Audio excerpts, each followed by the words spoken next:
aí? Seja muito bem-vindo a mais um vídeo.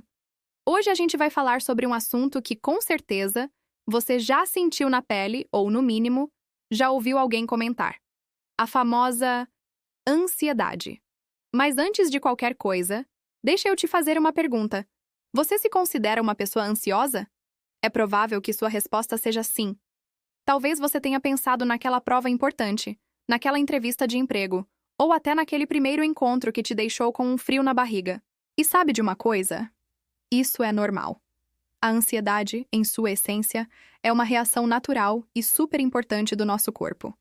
É um mecanismo de sobrevivência, um alarme que nos prepara para lutar ou fugir de um perigo. Se os nossos ancestrais não tivessem sentido ansiedade ao ouvir um barulho estranho na mata, talvez a gente nem estivesse aqui hoje. O problema começa quando esse alarme dispara sem motivo aparente, ou quando ele simplesmente não desliga. É aí que a ansiedade deixa de ser uma aliada e se transforma em algo que pode paralisar, angustiar e tomar conta da nossa vida. É a diferença crucial entre a ansiedade emoção e o transtorno de ansiedade. Neste vídeo, a gente vai fazer exatamente isso.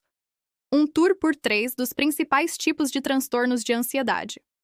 O objetivo não é te dar um diagnóstico, longe disso.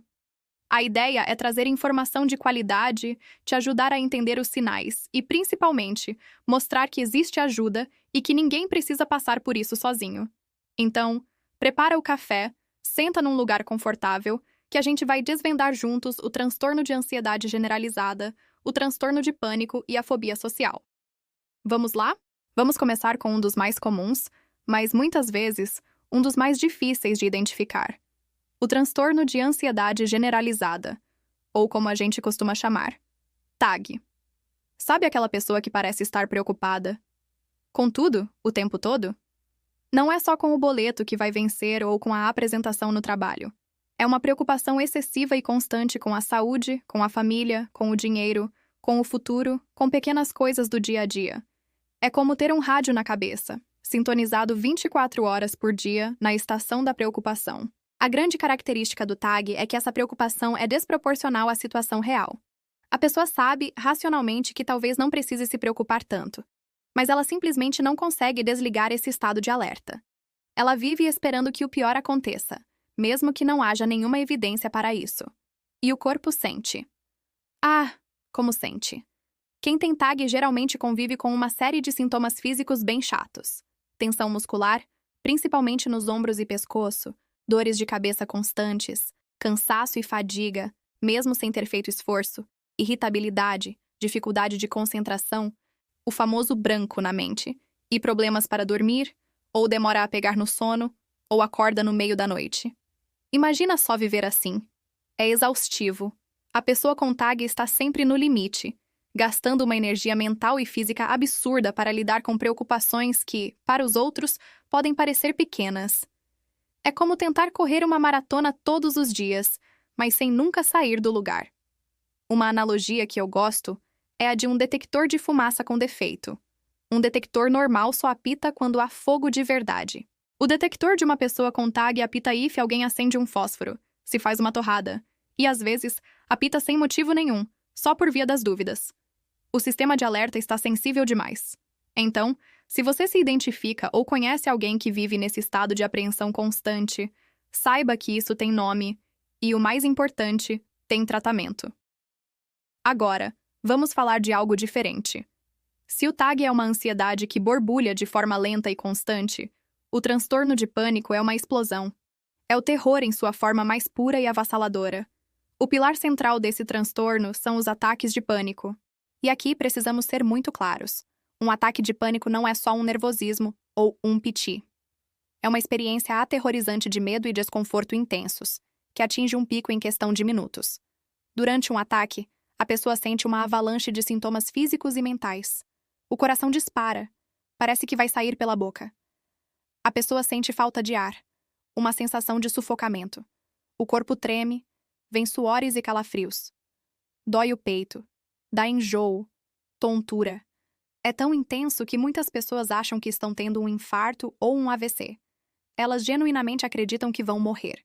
Junto com isso, vêm as sensações psicológicas. um medo avassalador de perder o controle ou de enlouquecer, e uma sensação de irrealidade, como se a pessoa estivesse se vendo de fora, num filme. Agora, ter um ataque de pânico isolado na vida não significa que você tem o transtorno. O que define o transtorno de pânico é o que vem depois do primeiro ataque: o medo de ter outro. A pessoa fica tão traumatizada pela primeira experiência que começa a viver em um estado de ansiedade antecipatória. Ela passa a evitar lugares ou situações onde teve o ataque, ou onde seria difícil escapar ou conseguir ajuda caso tivesse outro. Ela evita transporte público, shopping, cinema, dirigir.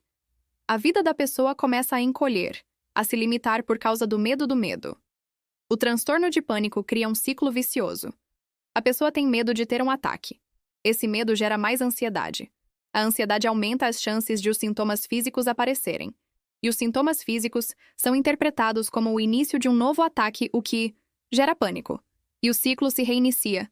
É uma prisão invisível, mas muito real. Quebrar esse ciclo é o foco do tratamento, que geralmente envolve psicoterapia e, em alguns casos, medicação. Por último, mas definitivamente não menos importante, vamos falar daquele que muitas vezes é confundido com timidez: o transtorno de ansiedade social, ou fobia social. E a primeira coisa que precisamos fazer é separar o joio do trigo. Timidez não é a mesma coisa que fobia social. Uma pessoa tímida pode se sentir desconfortável em uma festa, mas ela vai, interage um pouco e sobrevive. Uma pessoa com fobia social vive um medo intenso e paralisante de situações sociais. O medo central não é das pessoas em si, mas sim de ser julgado, avaliado negativamente, humilhado ou rejeitado. Para quem tem fobia social, situações corriqueiras para a maioria de nós se tornam um verdadeiro pesadelo. Coisas como apresentar um trabalho na frente da turma, comer ou beber em público, ir a uma festa, usar um banheiro público, até mesmo fazer uma ligação telefônica. O pensamento que domina a mente é: e se eu falar besteira? E se eles rirem de mim? E se notarem que estou tremendo ou suando? A pessoa está hiperconsciente de si mesma e convencida de que todos estão reparando em seus defeitos e a julgando.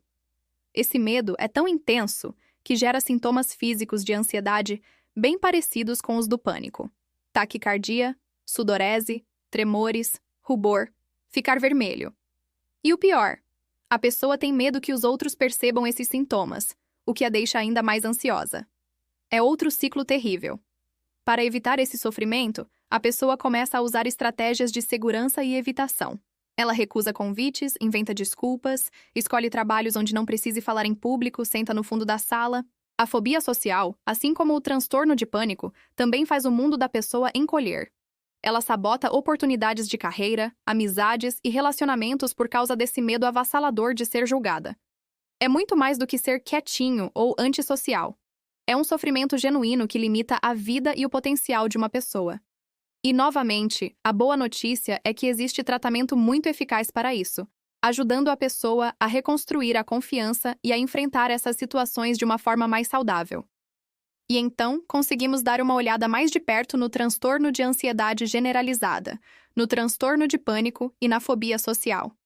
Se a gente pudesse resumir, poderíamos pensar assim: TAG é o medo constante do "e se?", pânico é o terror avassalador que surge do nada. Fobia social é o medo paralisante do "o que vão pensar de mim?". Claro, essa é uma simplificação. A mente humana é muito mais complexa e, muitas vezes, esses quadros podem até aparecer juntos.